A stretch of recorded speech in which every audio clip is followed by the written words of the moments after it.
Welcome, everybody, to Phillis Wheatley. A lot of people have been asking, man, Bobby, when is you going to do something on Phillis Wheatley? Well, Facebook family, Phillis Wheatley family, this is our day, because I got with me Dr. Ira Bryant out of Phillis Wheatley High School of 1955. Dr. Bryant, it's such an honor to have you here. I'm glad to be here sharing this afternoon with you, Rob. Now, I'm going to put the mic to you, because you're the most important sport, because you got all of this history on Phillis Wheatley. And I want you to, if you want, I'll take the pleasure of holding the microphone for you. Now, Dr. Bryant, you finished Phillis Wheatley in 1955, right? Yes, I did, June of 55. And now, you went to, when you came out of elementary school, in what year? Well, it must have been it must have been 43. Okay, so you started Wheatley in 1940. 49. Okay, now what was Wheatley located at then? It was there on Lyons Avenue and Gregg Street. Oh, wow. Yes. And who was the principal there? The principal was Dr. John Elihu Codwell, Jr. And he was the principal there at Wheatley. He was there at Wheatley High School. Now, when you started going to Wheatley High School in the 7th grade, right? Yes, I started in the 7th. At this time, Wheatley was the largest high school in the country. Y'all had more people going to Phillis Wheatley than anywhere in any high school in the country. How did that work? You know, you was telling me about the shifts. Exactly. You're right about that. Okay. There were 3 shifts. Mm-hmm. The low 7th went from 7 to 12. Mm-hmm. The high 7th went from 7 to 5. Mm-hmm. And the 8th through the 12th went from 8 to 3. Okay. Now, a lot of these young people don't know about low and high, which is now we call midterm and the fall and the spring semester. Well, the year was divided into midwinter and spring, as you say. The midwinter was from September to January. Okay. And spring was from January to May or June, the end of the school year. Okay. And School always started after Labor Day, the day after Labor Day, and ended around the Memorial Day, the 1st or 2nd of June. Right. Now, that was a complete year.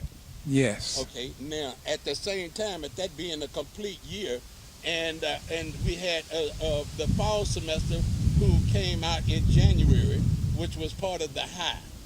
Now, they came out in January. Yes, Okay. yes. And then the spring semester, they came out in, like you say, in June.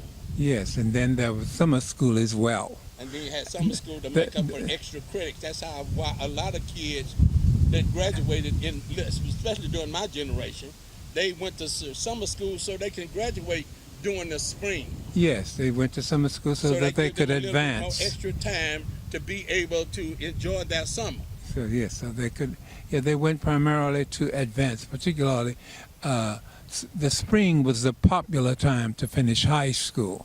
So many went to summer school to advance, as I said, to the 12th grade. Okay, now the 12th grade did not begin until 1947 in Houston HISD.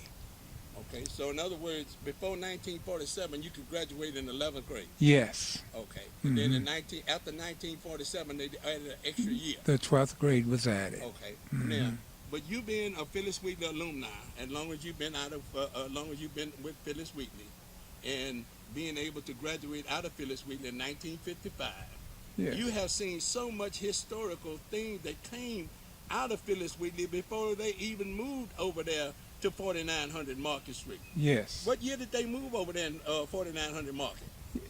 Yes, I am very much a proud alumnus.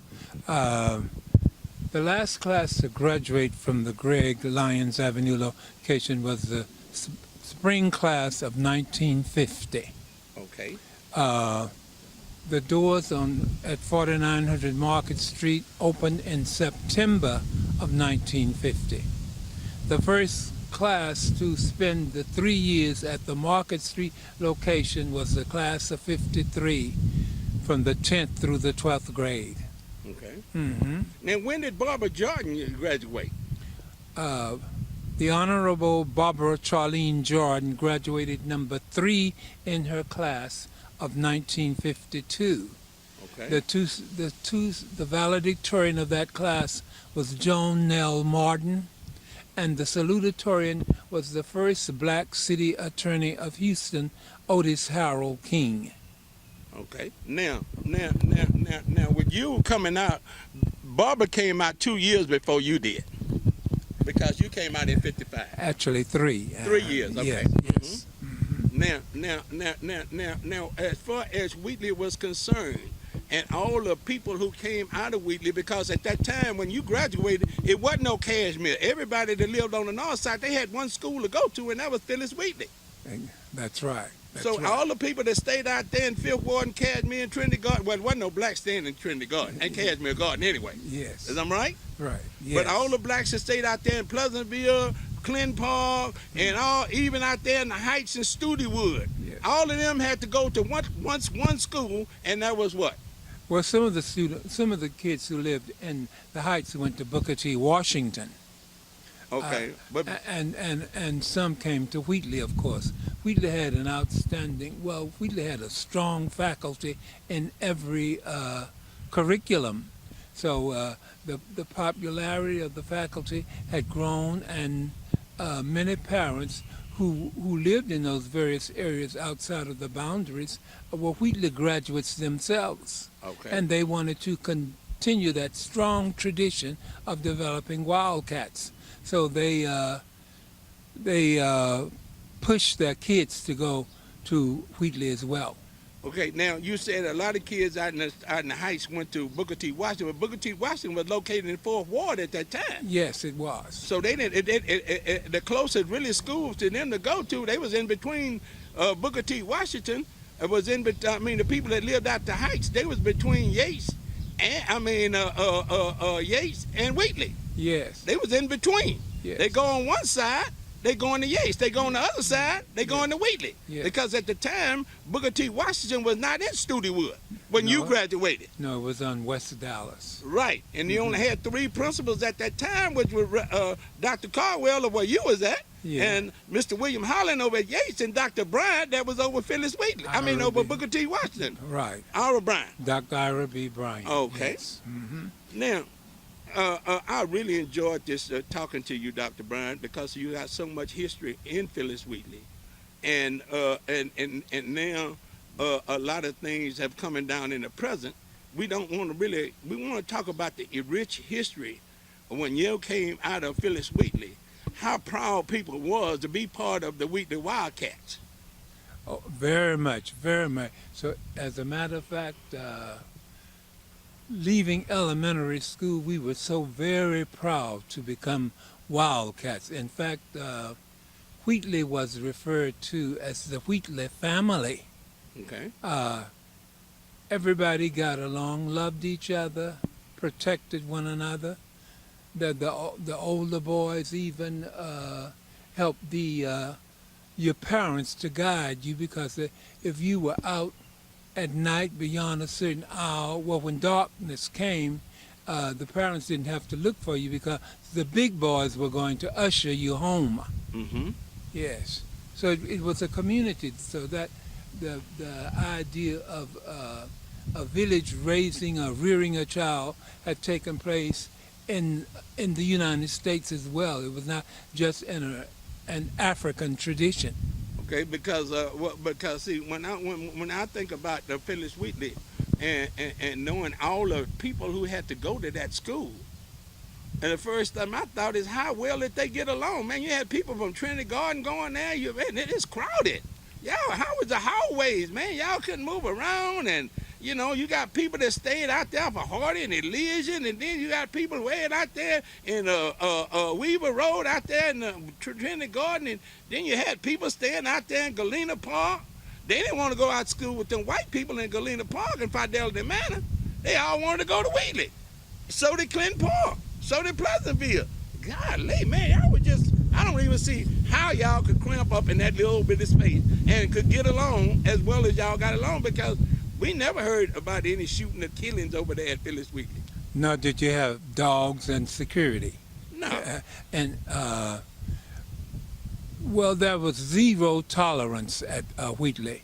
There was a faculty member over the Glee Club, Mrs. Maddie Elaine Overton Roberts. She was as strong as any man. Uh-huh. And I've seen her come up and buckle some of these jocks, demanding that you don't walk the hall with your hat on. Walking the hall as these teenagers do now with no belt and so forth was an unheard thing. Nobody saw what the color of your underwear, a male's underwear, and that kind of thing. You had pride yourself. Now let me ask you this. You're right. Now, due to the fact that all of this security at Wheatley and and I'm coming on the south side on 3rd Ward, I'm Jack Yates, and all we ever hear about is bloody 5th Ward. Man, them people killed. They cut each other up like meatballs out there. They cut each other up like salami and summer sausage and cheese. Man, they cut you up there. And why they don't talk about Wheatley being fighting? The only time they talk about Wheatley fighting is when they played the Turkey Day game, when they had to fight against 3rd Ward. You know, and you know, as we talk so much, it's so much history, and it's not going to be the last interview we do with Dr. Bryant. And I want to thank him, to all of my Wheatley alumni people on Facebook and on the YouTube for having him here. I want to thank God for letting him be here to talk to us, because we don't know. And the white people ain't finna tell us this. And we ain't going to be able to Google this up. So let's just, while these people are still living, God has blessed him. Dr. Brown, you what, 81, 80? I'm 81. I knew I was on the money. I knew I was close to it. A blessed 81. You see, one of the charter faculty members, Mrs. Ilma Lawrence Smith, who wrote the words to the school song, The Alma Mater, taught Latin. And every day she had some kind of historical fact about Wheatley written on her board that we had to commit to memory, and often some of these facts or statements were a part of her tests. So the spirit of Wheatley was just instilled in us. Okay. Aside from the fact that many of us had older siblings, the faculty had taught many of these older brothers and sisters. There were 13 of us, all 13 of whom are Wheatley graduates. So we were just strong in Wheatley. In fact, in elementary school, we looked forward to being promoted to the 7th grade, so we could wear that royal purple and white. Wow. That what you said, that royal. Let people know this is royal purple and white. What purple stands for? Because this purple used to stick out on me, and I could see it on Thanksgiving game over there on Cullen side. This purple and white, everything purple and white. Even people went to Cashmere, they had purple and white. That's right. Purple and white represented the north side. It That's just didn't right. necessarily represent Phillis Wheatley. It represented the whole north side of Houston. That's right. And if I would tell people that today, they say, well, how you know? Because I was there. And I seen all them people didn't go to Wheatley. Some of them people that was in that stand out there at Jefferson Stadium and them Turkey Day games, some of them people went to Cashmere, but they had purple and white on. That's right. Some of them people went to Booker T. Washington, they had purple and white on. Yes. And then you had your regular Cashmere, your regular Phillis Wheatley. Yes. Everybody had they purple and white. Yes. They lived on the north side. Seemed like somewhere down the line they'll find some purple and white to wear on Thanksgiving game. Now they might not wear it the next day, Right. but on Thanksgiving Day, they going to the Turkey Day Classic, and they gonna sit on the north side where Wheatley sit at. They gonna have purple and white. That's right. That's right. And when you was coming up, it wasn't no Cashmere. No, there was no Cashmere. There wasn't no or E.O. Worthing. Smith. There was no Cashmere or Worthing High School.